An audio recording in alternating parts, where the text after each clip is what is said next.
बच्चों ट्रांजैक्शन बताई, क्या वो एडिक्वेट डिस्क्लोज है? यहाँ पे आपको outside the normal course of business या उसके बिजनेस रैशनल को इवैल्यूएट करने की जरूरत क्यों नहीं है? Because transaction normal. लेकिन अगर कोई transaction outside the normal course of business, मतलब वो कंपनी का बिजनेस ही नहीं है, तो आपको पहला काम तो ये करना पड़ेगा, उसके बिजनेस रैशनल को इवैल्यूएट करना पड़ेगा। तो जब आप इवैल्यूएट करेंगे तो मैनेजमेंट से पूछेंगे कि भाई आप बताएं, आप मुझे एक्सप्लेनेशन दें, ये ट्रांजैक्शन आपने क्यों करी, और जो लिखा हुआ है एग्रीमेंट में क्या वो दोनों आपस में, और जो लिखा हुआ है क्या वो एफएस में डिस्क्लोज हुआ है। और चूंकि ये outside the normal course of business है, तो क्या उसको अप्रोप्रिएट बंदे ने ऑथराइज्ड एंड अप्रूव्ड किया भी है कि नहीं? क्या यहां तक बात समझ आती है बच्चों? क्लियर है? अच्छा, मैंने प्रोसीजर्स परफॉर्म किया, मैंने अभी तक आपको समझाया कुछ नहीं है, सिर्फ अभी मैंने आपको पूरे लेक्चर में सिर्फ एक वर्ड समझाया, क्या?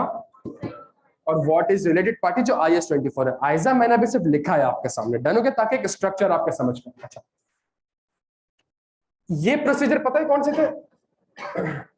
जल्दी ये प्रोसीजर पता है कौन से थे मेरे भाई? आ जाओ, चलो, ये प्रोसीजर कौन से थे? इसका मतलब क्या था?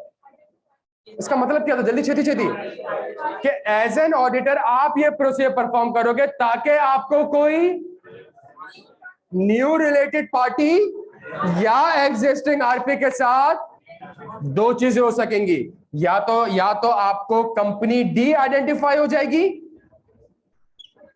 कंपनी ने आपको, मैनेजमेंट ने कितनी बताई थी, या तो कंपनी डी आइडेंटिफाई हो जाएगी, या कंपनी बी के साथ सेल्स नहीं हुई है, कंपनी बी से तो मैंने, तो एग्जिस्टिंग आरपी के साथ कोई,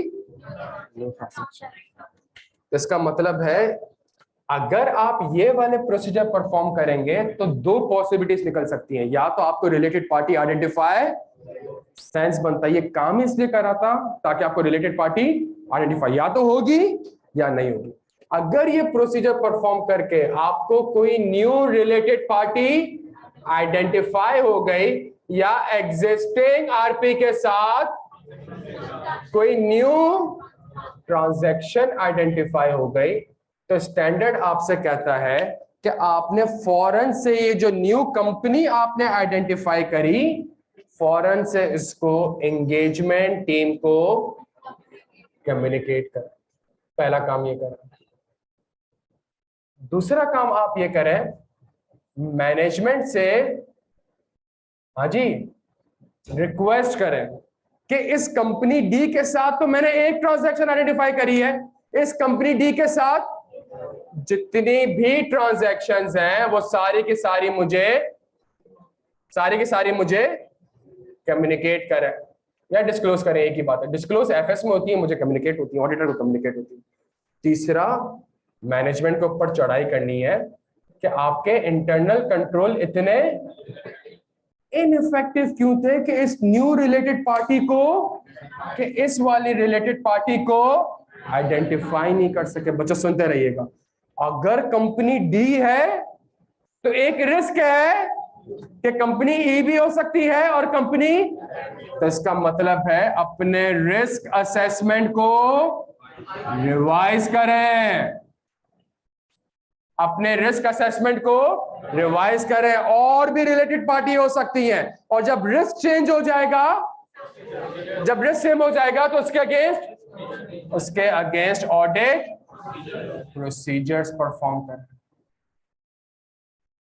और ये जो न्यू रिलेटेड पार्टी आइडेंटिफाई हुई है, इसके ऊपर ऑडिट प्रोसीजर्स परफॉर्म करें कि क्या इसको एडिक्वेटली, अभी तक आपने किसके ऊपर काम किया था? एडिक्वेट डिस्क्लोज कंपनी बी और कंपनी सी के ऊपर। अब कंपनी डी के ऊपर भी आपने काम करना पड़ेगा कि क्या वो एडिक्वेटली डिस्क्लोज्ड है। क्या यहां तक बात समझ आती है?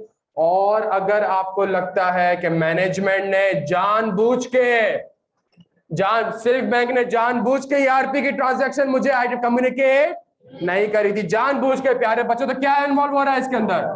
फ्रॉड इन्वॉल्व हो रहा है। क्या यहां तक बात समझ आती है प्यारे बच्चों? क्लियर है ये डायग्राम हम सबको? मैं सबसे पहले अंडरस्टैंडिंग ऑब्टेन करूंगा ताकि कुछ रिस्क आइडेंटिफाई करूं, रिस्क की असेसमेंट करूं, हर रिस्क के अगेंस्ट कोई ना कोई प्रोसीजर्स परफॉर्म करूं ताकि मुझे सफिशिएंट एप्रोप्रिएट ऑडिट एविडेंस मिल जाए। और ये जो प्रोसीजर मैंने परफॉर्म किया था, क्यों? ताकि मुझे कोई न्यू रिलेटेड पार्टी आइडेंटिफाई हो जाए। अगर तो आइडेंटिफाई हो गई आपको, तो आपको ये सारे काम करने का। यहां तक बात समझ आती है प्यारे बच्चों? यहाँ पे हमारा आइजा 550 रिलेटेड पार्टी 90% कंप्लीट हो चुका है। यहाँ पे हमारा आयजा जी मेरे भाई,